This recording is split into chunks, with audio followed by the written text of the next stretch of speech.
Bon, je pense qu'il est temps qu'on parle. Bonjour à tous et à toutes, j'espère que vous allez bien. Installez-vous confortablement et bienvenue dans une vidéo état des lieux. Je rappelle, l'objectif de ces vidéos, c'est de vous tenir au courant du monde ludique et plutôt de moi dans ce monde ludique et comment j'essaie de me professionnaliser dedans en tant qu'auteur de jeux de société, en tant que créateur de contenu, en tant que formateur en ludopédagogie. Bref, parler un petit peu de mon évolution et depuis la dernière vidéo, il y a pas mal de choses à dire. Premièrement, parce qu'on va rentrer tout de suite dans le vif du sujet, je vais enlever ce magnifique chapeau, recoiffer un petit peu mes cheveux, vous le montrer pour que vous puissiez l'admirer. Vous pouvez voir qu'il y en a un autre qui est là-bas derrière, qui est un petit peu caché. Et ça, c'est une des premières choses dont je vais parler dans quelques instants. On peut aussi voir mon t-shirt. Alors là, je vais remonter ma chaise. Hop! Jeu à éditer. Je pense que là, je peux pas être beaucoup plus clair. Dites-moi ce que vous en pensez dans les commentaires. Et c'est parti. Première chose que je voudrais voir avec vous depuis ma dernière vidéo et ma première vidéo d'état des lieux, c'est vous dire un énorme merci. Merci pour tous vos commentaires, merci pour votre bienveillance dans ces commentaires, merci pour les critiques positives, merci pour les réflexions dont vous avez fait preuve, c'est génialissime et je voulais vraiment prendre un temps dans cette vidéo simplement pour vous remercier. Ces commentaires, en résumé pour ceux qui n'ont pas été voir la vidéo, je vous inviterai peut-être d'abord à aller voir la vidéo, évidemment, mais de manière générale, la première vidéo balayait un petit peu tout ce que j'ai déjà fait par le passé, tout ce que je voudrais faire dans le présent, et je me posais ce questionnement de qu'est-ce que je rate? Comment est-ce que je peux m'améliorer? Essentiellement, il y a un certain type de commentaire qui est ressorti qui était le « je rate pas grand-chose ». Je fais plutôt les choses assez bien, mais le monde ludique se professionnalise, le monde ludique et surtout le monde de l'autorat est assez difficile, et il faut arriver à essayer de se démarquer du lot, ou être au bon endroit au bon moment. Être au bon endroit au bon moment, on va en parler dans cette vidéo. Se démarquer du lot, justement, voilou, voilà pourquoi je me suis dit, tiens, si je faisais un petit pion, un petit chapeau, j'ai eu plein d'idées, je vous passe toutes les idées, mais franchement c'est parti dans tous les sens. Je voulais une banderole, je voulais écrire jeu à vendre, et j'ai eu cette idée un petit peu de jeu à éditer. En fait, nous en Belgique, on a des affiches pour vendre des maisons, etc. Et c'est vraiment sur le même principe, sur les mêmes couleurs et la même typographie. Donc on est reparti là-dessus en mode, mais plutôt que ce soit des maisons à vendre, je vais avoir des jeux à éditer. Et je me dis peut-être que en me baladant dans les festivals, etc., je vais arriver à sortir du lot, on va se souvenir de moi en tant que Cléonis, de moi en tant que Quentin, le monsieur qui avait un pion sur la tête et un t-shirt jeu à éditer. Tiens, on va peut-être essayer de se souvenir de lui plus facilement que simplement une personne lambda qui a présenté un jeu de société, sachant qu'en festival, essentiellement, les maisons d'édition rencontrent énormément d'auteurs. Donc voilà, suite à vos commentaires, je me suis dit, autant pousser le vice jusqu'au bout et essayons de sortir du lot. Être au bon endroit au bon moment, justement, on va le voir ensemble, ça va peut-être vous intéresser aussi, mais où est-ce que je vais, comment me rencontrer et qu'est-ce que j'essaye de mettre en place pour arriver à me faire éditer. Et pour ça, je vais vous montrer les différents festivals auxquels je vais participer. Tadam! Tout d'abord, en haut là, vous voyez, j'ai marqué Cléonis Off. C'est vraiment pour vous inviter à me suivre sur mon compte Instagram, parce que c'est essentiellement là-dessus que pendant les festivals, je vais pouvoir vous partager mon actualité au jour le jour. Je ferai sans doute des vidéos a posteriori, mais si vous voulez être au cœur de l'actualité, c'est là-dessus. Premier festival auquel je vais participer, ce sera Paris est ludique, le festival de jeux où l'on joue. Rendez-vous le 1er de juillet, vous avez les informations ici, j'y serai présent le samedi et j'y serai présent le dimanche. Attention, je serai présent le samedi matin, je suis là essentiellement pour me balader, vous rencontrer, n'hésitez pas à m'accoster et aussi faire un peu ma publicité, j'avoue. Ensuite, j'ai quelques rendez-vous éditeurs dont je vais vous parler et donc j'espère qu'ils vont bien se passer. Croisez les doigts pour moi. Et après, j'organise un tournoi de Mindbug. Je me dis, tiens, où est-ce qu'il est? J'ai mon petit gobelet Mindbug là.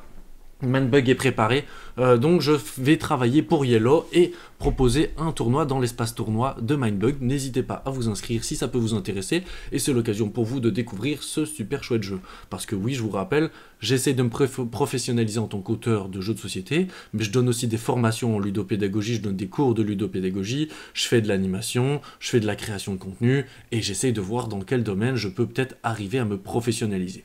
Je précise, dans la professionnalisation que j'essaye d'atteindre, ce n'est pas de dégager un salaire complet, mais ce serait d'arriver quand même à ponctuellement avoir une rentrée d'argent qui pourrait venir compléter mon travail de professeur. Je le cache pas, j'essaye tout doucement d'obtenir ça parce que c'est un monde qui me passionne, j'adore travailler dans le monde du jeu de société, c'est génialissime, je suis fan de jeux et j'ai déjà un petit peu commencé ma professionnalisation là-dedans et donc j'essaye de la rendre plus stable. J'espère que vous comprendrez ce que j'essaye de dire par cette stabilité que j'essaye d'atteindre. Donc, par exemple, faire une animation, eh ben, ça me rapporte un peu d'argent et ça va me rembourser, l'air de rien, un petit peu, eh ben, le trajet, le logement, la nourriture. Le trajet, j'irai en voiture, le logement, je passe un coucou à Cédric, Captain Meeple, qui va me loger. Captain Meeple qui organise des croisières et vous pouvez voir une de mes vidéos où je parle de cette croisière ludique qui a été organisée. Donc j'arrive un petit peu à me dépatouiller pour ne pas payer trop cher mes déplacements au festival, mais l'air de rien, c'est quand même une dépense de temps et d'argent. Donc premier festival, Paris est ludique, n'hésitez pas à me dire dans les commentaires si on peut s'y retrouver. Le samedi, je suis essentiellement quand même en train de bouger dans tous les sens. Le dimanche, je serai beaucoup plus disponible pour découvrir peut-être des jeux ou vous parler avec vous, me balader. J'ai pas grand chose de prévu le dimanche pour l'instant, donc n'hésitez pas. Je sais qu'il y a un rendez-vous de la Société des auteurs de jeux et donc ça, je vais essayer d'être présent. Je pense dans mes souvenirs que c'est le samedi matin. J'essaierai vraiment d'être présent pour m'investir un petit peu plus dans cette association. Si jamais vous ne la connaissez pas et que vous êtes auteur de jeu, renseignez-vous et venez nous voir. Ensuite, tac. Premier festival. Deuxième festival dont je voudrais vous parler, c'est Wannaplay in Brussels. Vraiment, je voudrais vous en parler parce que j'intègre l'organisation de ce festival. J'intègre de plus en plus Wannaplay, cette ASBL, qui est une ASBL belge, bruxelloise, qui a pour vocation à connecter les joueurs. Et pour ça, eh bien, il y a un festival qui va s'organiser le 8 juillet aux Grands Hospices. C'est magnifique, le Jardin des Hospices, mais vraiment, je voudrais vous inviter à être là le samedi 8 juillet, avec pas mal de choses au programme. Moi, je vais être là toute la journée. Il y a des activités, il y a des conférences, il y a des nouveaux jeux à découvrir. Et moi, essentiellement, qu'est-ce que je vais faire? Eh bien, je vais vous proposer un atelier autour du jeu de cartes. Clairement, on va travailler autour de ça, autour du jeu de cartes, autour du jeu d'affrontement, et pendant cet atelier, je vais vous proposer plusieurs jeux de société. Je pense que je vais faire une petite vidéo spéciale autour de ce festival et autour des jeux de société que je vais présenter durant ce festival, mais n'hésitez pas à venir me voir, ce sera vraiment une journée où je serai très heureux de vous rencontrer. Donc là, je n'y vais pas en tant que auteur, j'y vais plus en tant que créateur de contenu autour du jeu de cartes. Je vais faire des vidéos autour de ça, mais évidemment, j'aurai sans doute mon t-shirt à certains moments de la journée et je serai disponible pour rencontrer un éditeur ou l'autre. Je n'ai pas de rendez-vous particulièrement prévu et donc j'espère peut-être arriver à attirer l'attention et pouvoir présenter mes prototypes. Je vais vous montrer un petit peu ce que je veux dire par présenter mes prototypes juste après. Je continue mon programme. Ensuite, qu'est-ce qu'on a de prévu? Le moment le plus important, clairement, le FLIP, le Festival ludique international de Parthenay. Encore une fois, j'y serai présent.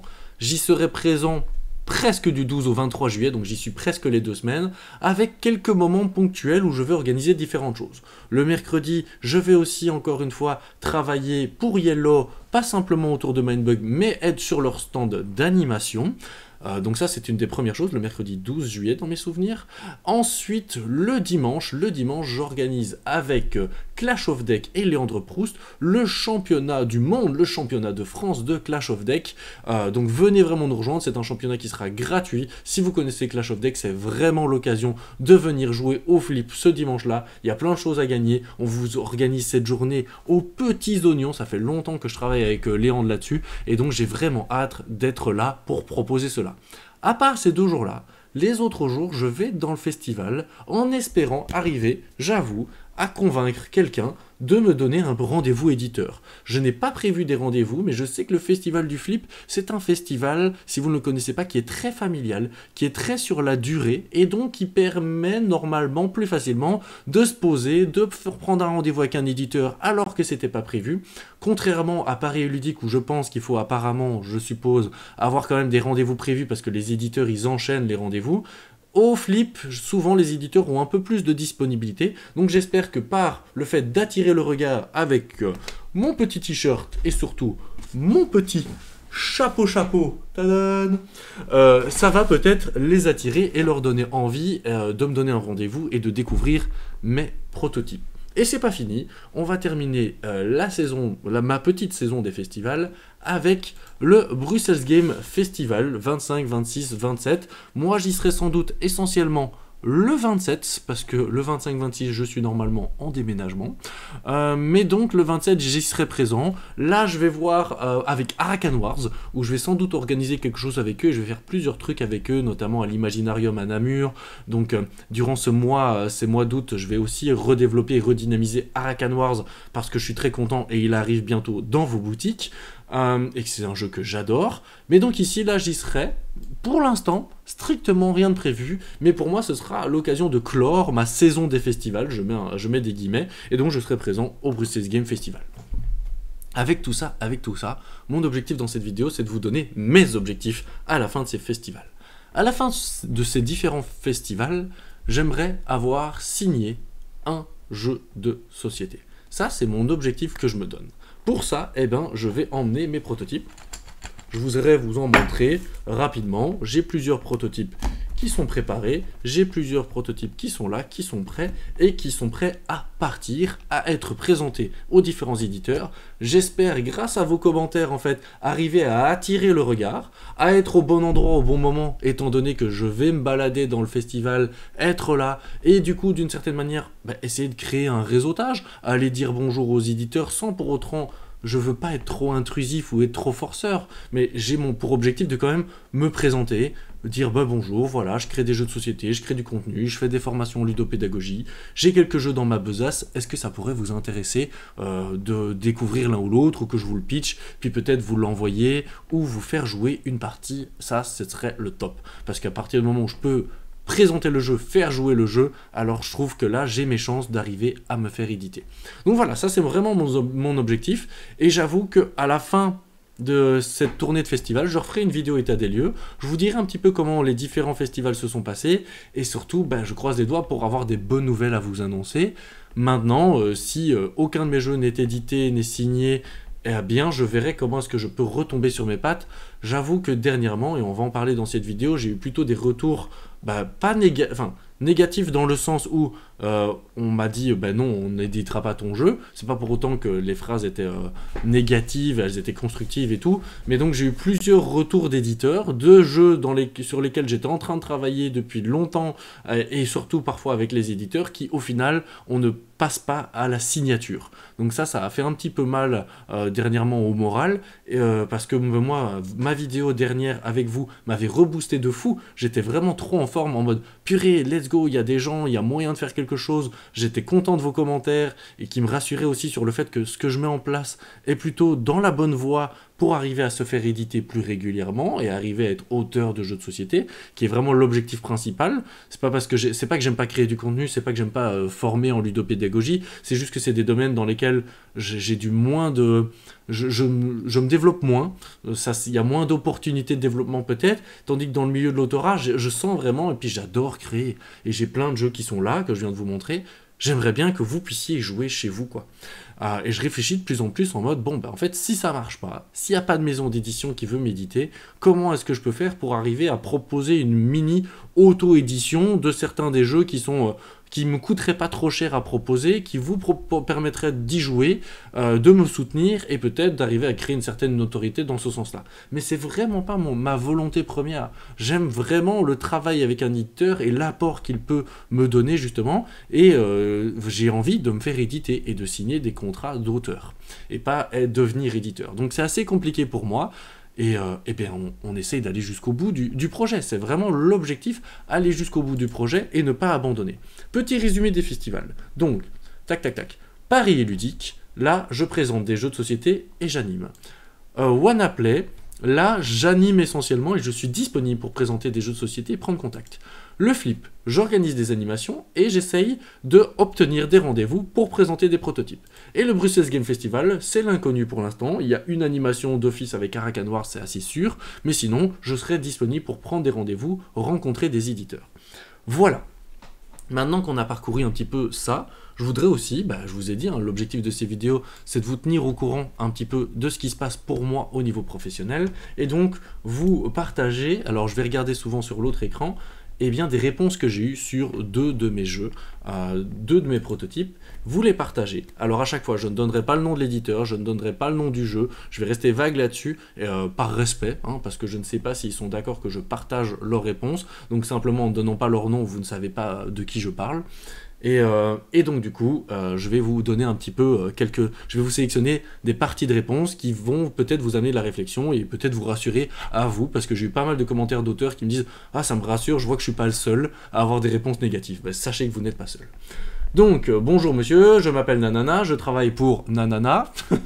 Je vous contacte au sujet de votre prototype Nanana. Je fais exprès de ne pas vous donner le nom du prototype parce que sinon vous pourriez peut-être trop distinguer de quoi je parle. Nous l'avons bien reçu, mais après plusieurs parties tests, nous avons décidé de ne pas donner suite. L'équipe n'a pas eu le coup de cœur sur les mécaniques. Ça, c'est essentiellement la partie dont je voulais vous parler. L'équipe n'a pas eu de coup de cœur sur les mécaniques. Nous recevons énormément de propositions, particulièrement pour des configurations à 2 joueurs, ce qui nous pousse à réaliser des arbitrages. En revanche, nous sommes toujours partants pour tester de nouvelles idées et prototypes de jeux. Bonne journée à vous. Donc, merci à cette maison d'édition si elle regarde cette vidéo et qu'elle se reconnaît. Ben voilà, vous avez eu le mail au complet avec les nananas. Voilà, j'étais un peu triste parce que dans mon angle d'attaque sur particulièrement cette maison d'édition, j'avais orienté mon jeu adapté à leur gamme spécifique. J'espère que vous comprendrez ce que je veux dire. Et donc je m'étais dit, purée, c'est peut-être ça une bonne idée que j'ai pas encore trop exploité, c'est que souvent je crée un jeu par plaisir et par envie de partager, par une essence, une mécanique que j'ai envie de développer, par amener quelque chose au monde du jeu. Et là, en fait, je me suis dit, mais purée, c'est trop bien. J'ai un de mes jeux et je pense qu'il pourrait parfaitement s'adapter à la maison d'édition, en particulier celle-là, pour cette gamme de jeux-là. Je me dis, purée, ça pourrait être génialissime. Et du coup, je vais retravailler un petit peu autour pour l'orienter dans ce sens. Et vraiment, intérieurement, je m'étais dit, ça, c'est peut-être une bonne idée. C'est vraiment de bien travailler dans le sens de la ligne éditoriale d'une maison d'édition pour la motiver à méditer. Donc j'étais assez convaincu intérieurement que ce jeu, il était fait pour eux. J'avoue que j'en ai rêvé, j'étais en mode mais purée. Et en plus, comme ils m'ont demandé un prototype et tout, je me dis, ah, j'ai passé la première étape, parce que d'abord, je les ai contactés, et ils ont été intéressés par le jeu et m'ont demandé un prototype. Donc je me dis, ouf, je passe la première étape, je suis pas fou, il y a vraiment quelque chose à faire avec cette maison d'édition par rapport à ce jeu, et je pense vraiment qu'on peut aller plus loin. J'étais assez convaincu que pour moi ce jeu pouvait être édité, et malheureusement la réponse étant négative, et même si merci pour la réponse, qui prouve très bien qu'ils ont joué au jeu, et qui me donne un retour, mais le coup de cœur sur des mécaniques, ah, c'est compliqué. C'est compliqué de voir comment est-ce que je peux retravailler ça. Ben, ça va être assez difficile pour moi, mais encore une fois, c'est pas grave, tant pis, il faut avancer dans la vie. Mais c'est un jeu que je ne lâche pas et que j'aurai du coup en festival avec moi, alors que de base, il n'était pas trop disponible à la présentation. Mais donc voilà, je me suis rendu compte que c'est peut-être pas la meilleure des stratégies d'orienter spécifiquement un jeu dans la ligne éditoriale, étant donné qu'ensuite ça devient très compliqué de le réorienter sur d'autres lignes éditoriales qui sont pas souvent les mêmes, sur d'autres gammes qui sont pas les mêmes dans les différentes maisons d'édition. Donc d'un côté je me suis dit c'est cool, mais d'un autre côté je me dis est-ce que c'est une bonne idée? Peut-être pas. À vous de me dire dans les commentaires ce que vous pensez sur la création, ou plutôt l'adaptation d'un de ces jeux dans une ligne éditoriale spécifique, dans une gamme de jeux et de maisons d'édition spécifiques. Ça m'intéresse vraiment d'avoir vos retours là-dessus, sur est-ce que c'est une bonne idée ou pas une bonne idée. Deuxième retour que j'ai eu, là ça va être un peu plus dur. Hein. Ça va être un peu plus dur pour moi, parce que c'est une maison d'édition avec laquelle je travaille depuis presque 1 an, autour de ce jeu. Donc c'est assez difficile, vous avez déjà l'info, hein, c'est que le constat c'est qu'au final on ne travaillera pas ensemble sur le jeu, mais c'est beaucoup d'espoir, beaucoup de travail, pour au final rien. Néanmoins, c'est une maison d'édition génialissime qui m'a poussé vraiment à retravailler le jeu. Mais donc pour refaire l'historique de ce jeu, c'est que je l'ai déjà présenté à plusieurs maisons d'édition. À chaque fois j'ai eu des retours dont je vous ai parlé précédemment en mode il est vraiment bien, mais en l'état actuel on ne va pas l'éditer, nanani nanana. Bref, des retours assez positifs. Et cette maison d'édition, elle, a tout de suite senti qu'il y avait quelque chose à faire dans ce jeu et s'est dit vas-y, moi je retravaille un peu dessus, mais je veux le revoir. Donc une maison d'édition me demande de revoir un de mes jeux plus tard quand j'aurai retravaillé dessus. J'étais en mode waouh, ils sont génialissimes. Je les ai rencontrés à Cannes. En plus, je leur ai présenté le jeu, la nouvelle version. Ils ont repris une version prototype, ils ont retravaillé dessus, ils ont recommencé des phases de test. Et vous allez voir un petit peu la réponse. Alors, C'est beaucoup plus gros comme réponse. Parce que, en fait, on est presque devenu, je me permets le mot ami, mais clairement, en termes de relation, il y a le fait de s'être rencontrés en face à face a amené une relation et c'est des gens géniaux. Mais donc, ils espèrent que je vais bien, ils m'écrivent pour me parler du test du jeu. Ils ont moins aimé que l'expérience que par le passé et ils ont analysé pourquoi. Donc là, j'ai carrément une analyse complète de pourquoi est-ce qu'ils ont moins bien aimé. La raison principale est facteur chance qui est augmenté, probablement dû à un ratio, parce que j'ai augmenté un ratio suite à leur demande dans le jeu pour un ratio plus d'effets de jeu de cartes que de contrôle. Nous pouvons arriver à des loops interminables avant qu'un joueur puisse être en mesure de terminer la partie. Certains effets de jeu nous enlèvent du contrôle dans notre main et nous empêche de construire une stratégie comme avant. Je dois tourner un peu les phrases pour pas que vous puissiez faire des rapports avec ni la maison d'édition ni le jeu que je voudrais présenter, donc c'est assez difficile. Dites-moi en fait dans les commentaires si ça vous intéresserait que je dise carrément le nom du jeu. La maison d'édition je le ferai jamais, j'ai pas envie, mais est-ce que le nom du jeu et vous pitcher mon jeu avant de vous parler du mail ça vous intéresserait? C'est mes premières vidéos donc c'est logique que je m'adapte un petit peu et je reste assez vague. C'est bien de pouvoir avoir plus de contrôle, ça crée un sentiment que je vais bientôt ne pas être en mesure de jouer, et ça c'est positif. Présentement, je dirais que c'est plus un sentiment, j'espère que le sentiment d'excitation, et j'aimerais bien que ce sentiment d'excitation revienne. Comme le ratio est plus élevé, il est commun que les mains des joueurs changent rapidement, trop rapidement. Le fait de montrer sa main, parce qu'il y a un effet de montrage de main, ralentit un peu le jeu, c'est pas la carte la plus appréciée. Donc vous voyez que là, étape par étape, on me parle de mon jeu. Donc je dirais qu'il faut un ratio plus faible, nanani nanana, améliorer le pouvoir. Et donc en fait on a tout un commentaire, où je vous avoue, là moi quand je lis ça, je suis en mode purée, c'est cool, il est en train de me faire des retours et c'est exactement ça que j'attends d'une maison d'édition qui voudrait travailler avec moi. C'est que mon jeu il n'est pas complètement fini, on le travaille en fonction de ce que la maison d'édition a comme retour, on le travaille en fonction de sa ligne éditoriale, et justement, moi j'ai aucun problème avec des retours comme cela, en mode « Ah tiens, je pense que ce pouvoir-là, il faudrait le changer. Le ratio, je pense qu'il faut l'améliorer parce qu'on a perdu un peu de contrôle alors qu'avant on en avait. » Aucun problème, moi j'adore ça, et c'est ça qui me stimule, c'est justement de travailler avec une maison d'édition. Maintenant, c'est la partie du nom. Et vous allez voir, elle est intéressante et un peu triste. Nous avons étudié plus en profondeur le segment du jeu. Le jeu se classe dans la catégorie Skijo selon nous. Skijo, je pense que j'ai pas besoin de vous présenter ce jeu. Après plusieurs recherches, nous nous sommes rendus compte que pour parler à la masse, il faudrait investir des dizaines de milliers d'euros en campagne web et Google Ads. Donc en gros là on est en train de me dire, pour que ton jeu puisse peut-être toucher un public cible, selon nous, attention ils peuvent se tromper, mais il s'adresse à tel type de public, et ce public-là, pour l'atteindre, il va falloir investir beaucoup d'argent en marketing. Malheureusement, nous n'avons pas ces ressources pour être en mesure de bien le faire dans ce créneau. Malgré que nous aimions le jeu et le concept, et je crois beaucoup que celui-ci pourrait être commercialisé, les montants investis en marketing dans ce créneau sont bien au-dessus de ce que nous pouvons offrir, et nous devons donc passer pour cette raison. Je crois que tu as un bon jeu, il te reste encore du travail à faire, mais je crois que tu devrais continuer à trouver un éditeur, car le jeu a un potentiel. Nous ne sommes simplement pas le bon éditeur lorsque nous analysons plus en détail le type de marketing à effectuer. Merci pour ta compréhension et bon courage, bonne journée. Voilà le mail, voilà le message. À la suite de ça, moi j'ai échangé encore un petit peu avec lui, je l'ai remercié, je lui ai dit, n'hésite pas à me dire vers quel éditeur tu verrais que je pourrais aller, alors aussi parce que moi j'ai pas obligatoirement tous les contacts, et donc je sais pas obligatoirement comment m'adresser à un éditeur qui est peut-être plus familial, plus gros comme un Hasbro ou un Asmodée, ou des éditeurs qui auraient peut-être un financement au niveau marketing. Je sais pas, ça se dit pas, mais bref, vous avez compris comment m'adresser, c'est une question que je vous pose d'ailleurs encore. Comment est-ce que je peux atteindre des grosses maisons d'édition ? Vraiment des maisons d'édition qui auraient un budget en marketing élevé. Comment s'adresser à ces énormes maisons d'édition, du MB, du Ravensburger, Ravensburger, je sais un peu comment faire en fait. Mais bref, comment s'adresser à certaines de ces maisons d'édition? N'hésitez pas à me dire dans les commentaires. Mais donc voilà, c'était assez difficile à la suite de ça, parce qu'en fait j'étais un peu pâteau.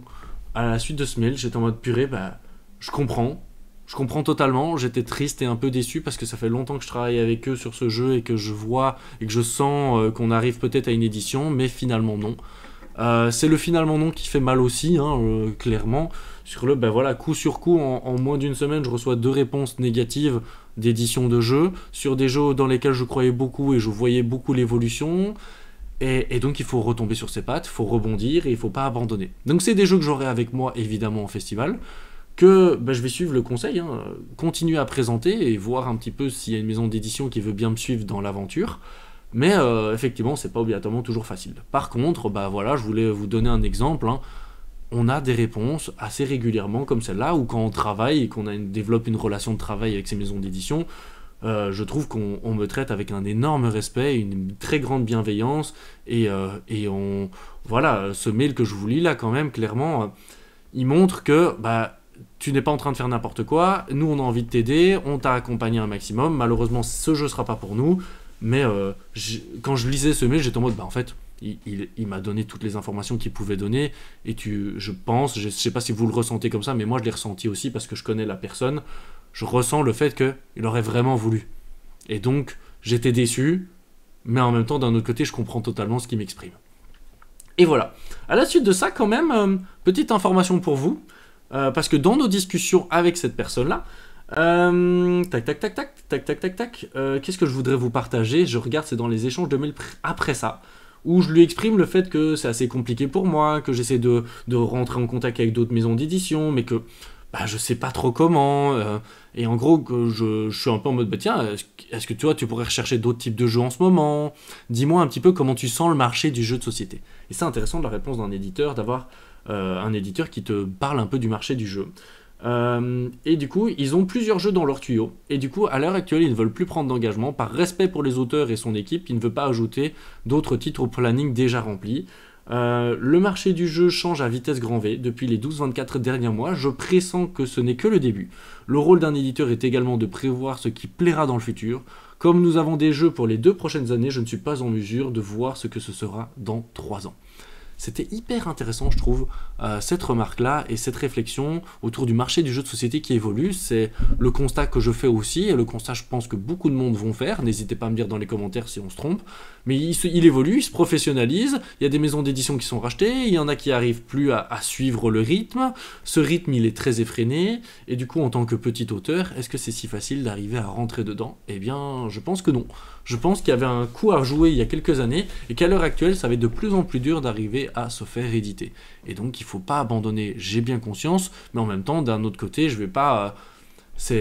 j'adore créer des jeux, etc., mais je pense que vous comprendrez ce que je vais exprimer là, c'est que le fait que je crée 5, 6, 7, j'ai presque une dizaine de prototypes en cours de travail, j'adore créer. Mais si au final je n'arrive à créer ces jeux et à ne les partager que dans mon entourage, j'ai un côté non-accomplissement intérieur, parce que mon objectif quand je crée un jeu, c'est pas de vendre, mais c'est de le partager autour de moi. C'est vraiment cette idée de partage que j'aimerais, et de pouvoir voir des gens s'amuser sur mon jeu.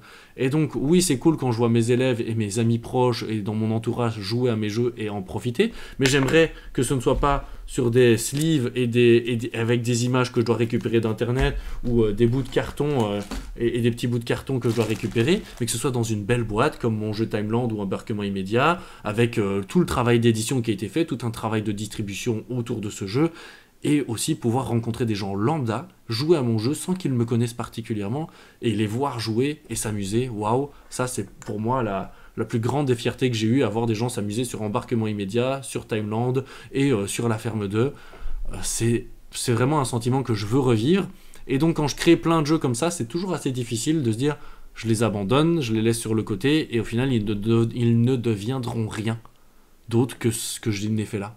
Donc c'est assez difficile, et c'est pour ça que j'essaye vraiment d'y arriver, mais c'est pas facile.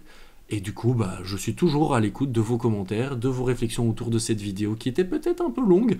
N'hésitez pas à me dire un petit peu tout ce que vous avez pensé. C'était un état des lieux de moi-même, de ce qu'il se passe dans ma vie dans le milieu ludique. J'espère qu'elle vous a plu.